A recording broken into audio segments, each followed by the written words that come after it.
Untuk itu, perlu dibuat regulasi dalam upaya meningkatkan penerimaan perpajakan melalui intensifikasi maupun ekstensifikasi. Dalam hal kebijakan belanja, pola alokasi belanja subsidi akan dilakukan tepat sasaran dalam rangka mewujudkan tujuan bernegara sebagaimana dinyatakan dalam Undang-Undang Dasar Negara Republik Indonesia tahun 1945. Subsidi masih diperlukan dan dialokasikan pada bidang-bidang strategis seperti infrastruktur, pertanian, dan UMKM. Bidang strategis lainnya, besaran alokasinya telah ditetapkan dalam ketentuan undang-undang agar dilaksanakan sebagaimana mestinya. Subsidi diberikan secara langsung kepada orang miskin dan bukan kepada kegiatan. Pemerintah perlu menata kembali pengelolaan dana transfer ke daerah, baik sasaran maupun mekanismenya, sehingga dirasakan manfaatnya bagi daerah. Langkah ini sejalan dalam upaya pemerintah dalam mendorong pembangunan yang lebih berpihak kepada masyarakat miskin dan daerah yang tertinggal. Dengan demikian dapat mengurangi kesenjangan fiskal antar daerah, meningkatkan kualitas pelayanan publik dan produktivitas, efisiensi, serta nilai tambah dan daya saing daerah. DPD juga mengharapkan bahwa kenaikan dana transfer daerah harus lebih besar dari kenaikan belanja kementerian atau lembaga agar sejalan dengan semangat otonomi daerah. Saudara Presiden, Wakil Presiden, dan sidang Dewan yang terhormat, salah satu isu yang senantiasa mengemuka dalam setiap pembahasan RAPBN dari tahun ke tahun adalah mengenai besarnya alokasi anggaran untuk subsidi bahan bakar minyak atau BBM. Sebagaimana kita ketahui bersama, dalam kurun waktu tahun 2010-2014, alokasi belanja subsidi BBM mencapai 17,84% dari belanja pemerintah pusat. Tidak dapat kita pungkiri bahwa angka yang begitu besar tersebut berimplikasi terhadap semakin beratnya beban APBN dalam menjalankan program-program pembangunan untuk mewujudkan Indonesia yang adil, makmur, dan sejahtera. Beban tersebut menjadi semakin berat jika kita memperhatikan bahwa besaran subsidi tersebut tidak bisa terlepas dari volatilitas nilai tukar rupiah dan pergerakan harga komoditas BBM di pasar global.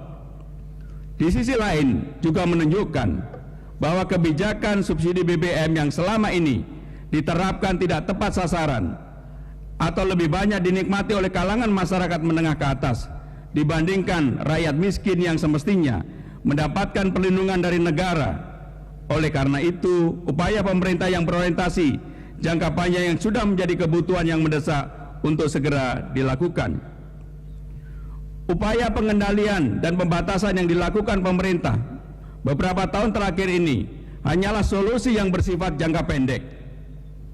Kebijakan yang berorientasi jangka panjang seperti mengurangi beban subsidi melalui kebijakan kenaikan harga BBM secara bertahap dengan diikuti berbagai kebijakan mitigasi serta percepatan pengembangan baik produksi maupun penggunaan energi alternatif merupakan pilihan yang bisa dijalankan oleh pemerintah di tahun ini dan tahun yang akan datang. Namun, pemerintah perlu melakukan sosialisasi dan edukasi yang masif, terencana dan terukur terlebih dahulu kepada masyarakat. Sidang Dewan yang kami hormati, mengingat Dewan akan mengakhiri masa bakti periode 2009-2014 pada tanggal 30 September 2014, maka Dewan akan segera membahas secara intensif RAPBN tahun anggaran 2015 dengan tetap dalam ketelitian dan kecermatan, termasuk mempertimbangkan masukan-masukan dari DPD RI.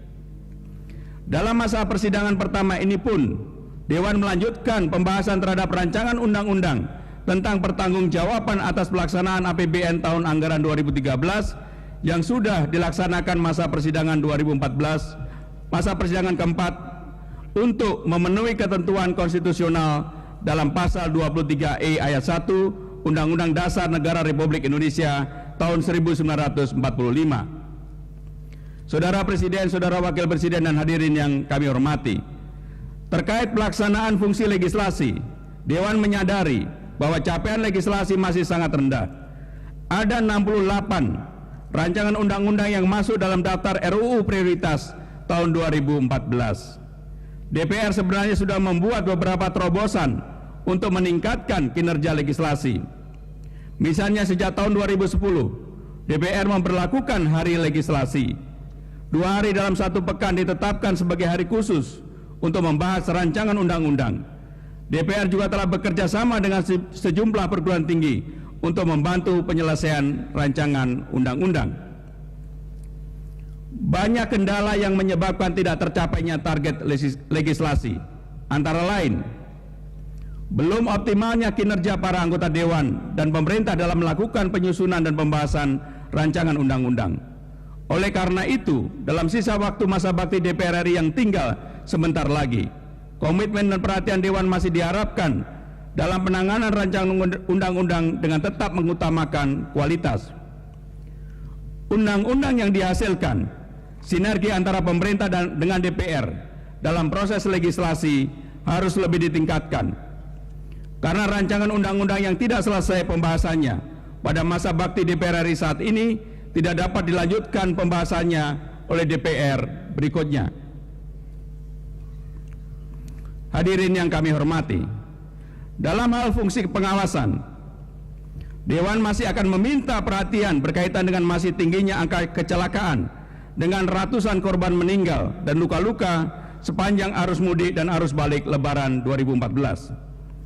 Berbagai kebijakan dan upaya harus terus-menerus dilakukan pemerintah dengan segenap perangkatnya, termasuk aparat kepolisian, agar angka kecelakaan yang merupakan musibah tahunan ini dapat ditekan dari tahun ke tahun. Hal ini perlu menjadi catatan pemerintah. Di sisi lain, pasca Idul Fitri, kota besar seperti DKI Jakarta menjadi daya tarik tersendiri bagi para pendatang baru untuk melakukan urbanisasi.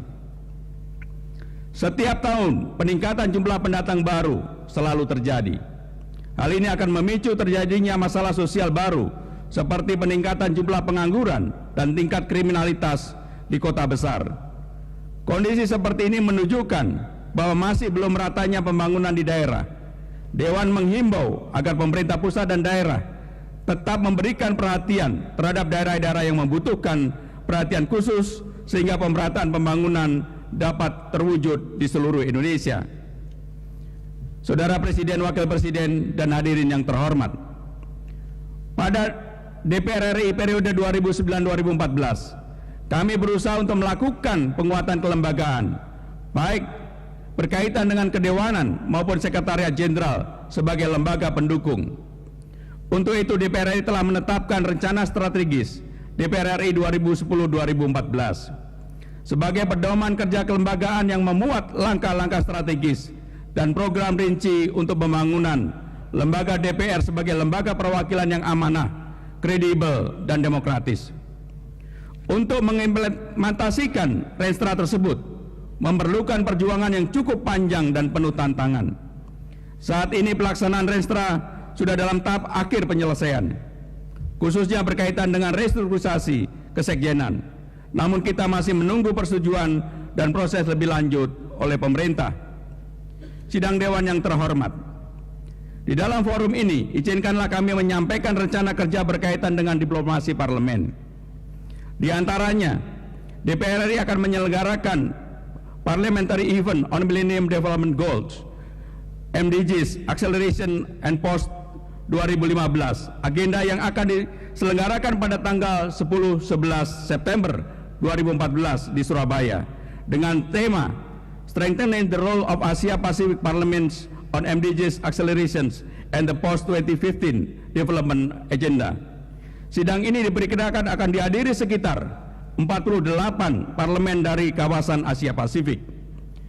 Pertemuan antar parlemen ini juga dimaksudkan untuk memotret aspirasi parlemen negara-negara di Asia Pasifik atas pencapaian MDGs di Asia Pasifik dan membuka ruang berbagai informasi dan praktik cerdas terkait pencapaian MDGs.